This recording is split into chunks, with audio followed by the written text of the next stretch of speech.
Good morning students. आज हम पढ़ेंगे पाठ 10 पेज नंबर 54 पे। वरम बुद्धि न सा विद्या। ये पंचतंत्र से ली गई कहानी है। इसका अर्थ है कि बुद्धि श्रेष्ठ है, ना कि वह ज्ञान। जो हम ज्ञान अर्जित करते हैं, प्राप्त करते हैं, उससे ज्यादा बुद्धि श्रेष्ठ है। ऐसा इसलिए कहा गया क्योंकि जो हमने ज्ञान प्राप्त किया है उसका उपयोग कैसे किया जाए ये हमें बुद्धि ही बताती है। इसलिए बुद्धि श्रेष्ठ है ज्ञान की अपेक्षा। एकस्मिन् नगरे चत्वारः ब्राह्मण पुत्रा परस्परम मित्र भावेन वसन्ति स्म। एक नगर में 4 ब्राह्मण पुत्र आपस में मित्र भावना से रहा करते थे। अर्थात एक नगर में 4 ब्राह्मण पुत्र आपस में मित्र थे। तेषु त्रय शास्त्र पारंगता परंतु बुद्धिहीन आसन। उन चारों में से जो 3 मित्र थे वह शास्त्रों के ज्ञाता थे, यानी शास्त्रों का अध्ययन उन्होंने कर रखा था, ज्ञान प्राप्ति कर रखी थी, किंतु वह बुद्धिहीन थे। एकस्तु बुद्धिमान परम शास्त्र परांग मुख आसीत। एकस्तु और उनमें से जो एक था यानी चौथा था वह बुद्धिमान था, परंतु उसने ज्ञान की प्राप्ति नहीं की थी। शास्त्रों का उसे ज्ञान नहीं था, अर्थात अनपढ़ था। तस्य नाम सुबुद्धि आसीत और उसका नाम सुबुद्धि था।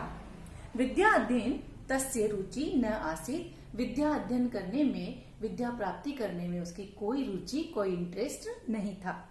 अथा कदाचित तई मंत्रितम। उसके बाद कदाचित यानी किसी समय, कभी उन सबके द्वारा, तई तृतीय भक्ति बहुवचन है, तई उन सबके द्वारा मंत्रितम सोचा गया, विचार किया गया कि को गुणा विद्याया यदि देशांतरम गत्वा धनोपार्जनम न क्रियते। को गुणो विद्या कि उस विद्या का क्या गुण, क्या फायदा, यदि देशांतरम गत्वा यदि दूसरे देश जाकर के धनोपार्जनम न क्रियते, धन की प्राप्ति न की जाए।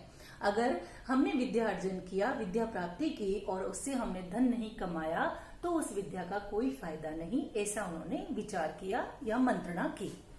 तथा ते पूर्व देशम प्रति प्राचलन। और ऐसा सोच करके, ऐसा विचार बना करके वे सब, ते प्रथमा विभक्ति बहुवचन, उन सब ने पूर्व देशम प्रति, पूर्व देश की ओर, प्रति प्राचलन यानी चले गए। वह सब ऐसा विचार करके पूर्व देश की ओर चले गए।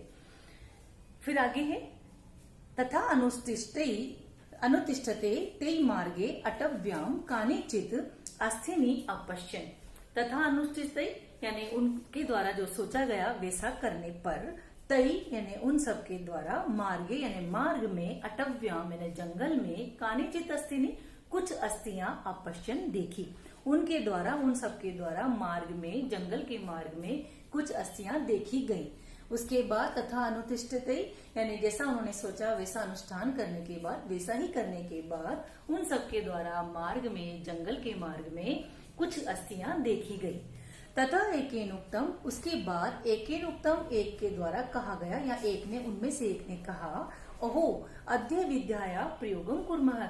आज तो अद्य यानी आज, विद्याया विद्या का पंचमी षष्ठी भक्ति एक वचन है, प्रयोगम कुर्मः प्रयोग करते हैं। कुर्मः क्रिया धातु उत्तम पुरुष बहुवचन। तो आज, अरे आज तो हम विद्या का प्रयोग करते हैं, ऐसा उनमें से किसी एक ने कहा। किंचित एतत् सत्वमृत तिष्ठति। किंचित एतत् कुछ एक, एतत् यानी यह, सत्वम मृतम तिष्ठति, सत्वम यानी प्राणी, मृत यानी मरा हुआ, तिष्ठति है। उसने ये कहा कि आज हम विद्या का प्रयोग करते हैं, शायद ये कोई मरा हुआ प्राणी है। तद विद्या प्रभावेन जीवितम कुर्मः। तो उसको, जो प्राणी मरा हुआ है उसको विद्या के प्रभाव से जीवितम कुर्मः, हम जीवित करते हैं।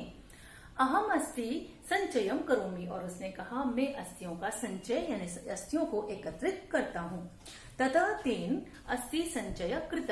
उसके बाद उस व्यक्ति के द्वारा या उस पहले ब्राह्मण पुत्र के द्वारा अस्थियों को एकत्रित किया गया, अस्थियों को इकट्ठा किया गया।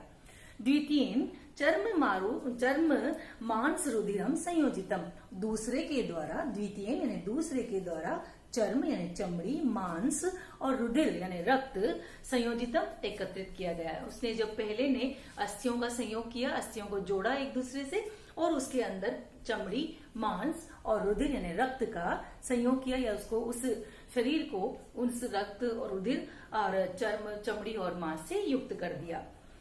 तृतीयोपि यावत् जीवनम संचारयति तावत् सुबुद्धिना निषिद्ध। तृतीयोपि तीसरे के द्वारा जब तक या जैसे ही प्राणों का संचार किया जाता वैसे ही सुबुद्धिना निषिद्ध, सुबुद्धि ने मना कर दिया। तीसरा जैसे ही उसमें प्राण डालने वाला था वैसे ही सुबुद्धि के द्वारा रोक लिया गया। वो तिष्ठतु भगवान, उसने कहा अरे आप रुको, एष सिंह प्रतीयते, यह तो सिंह दिखाई देता है, सिंह लग रहा है। यदि एनम सजीवम करिष्यति, यद्यनम, यदि प्लस एनम बनेगा यहाँ पर संधि विच्छेद, यद्यनम, यदि एनम इसको सजीवम, सजीव यानी जीवन प्रदान कर दिया जाएगा, ततः सर्वान अपि व्यापतिष्यति, तो यह सभी का विनाश कर देगा। यदि हम इसे यदि एनम सजीवम करिष्यति, यदि इसको तुम सजीव करते हो या करोगे तो यह सभी का विनाश कर देगा, सबको खा जाएगा। इति श्रुत्वा तेन कथितम, ऐसा सुन करके उस तीसरे ने कहा, दिक मूर्ख, मूर्ख तुम्हें धिक्कार है। ऐसा क्यों कहा? क्योंकि जो सुबुद्धि था वह अनपढ़ था, उसे शास्त्रों का ज्ञान नहीं था। ना अहम विद्या विफलाम करोमि, मैं अपनी विद्या को विफल नहीं करूंगा, मेरी जो विद्या मैंने अर्जित की है मैं उसको आज सफल करूंगा, मैं उसको परिणामहीन नहीं करूंगा या करता हूँ। तथा सुबुद्धि अवदत, तब सुबुद्धि ने कहा, तरही प्रतीक्षा स्वेषणम एकम, तो फिर रुको, एक क्षण के लिए प्रतीक्षा करो, एक क्षण के बाद तुम इसमें प्राणों का संचार करना। यावद अहम वृक्षम आरोहमि, जब तक मैं पेड़ पर चढ़ जाऊं तब तक तुम प्रतीक्षा करो। इति कथित्वा स वृक्षम आरोहत, ऐसा कहकर वह वृक्ष पर चढ़ा।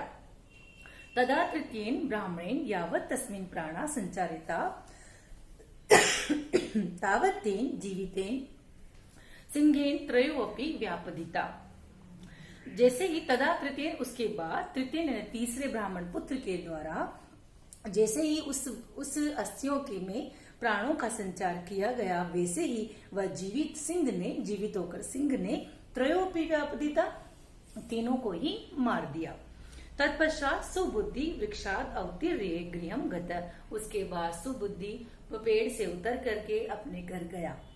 अतः सत्यमेव कथ्यते, इसलिए सच ही कहा गया है, वरम बुद्धि न सा विद्या, बुद्धि श्रेष्ठ है वह विद्या नहीं जो हमने अर्जित की है, ज्ञान श्रेष्ठ नहीं।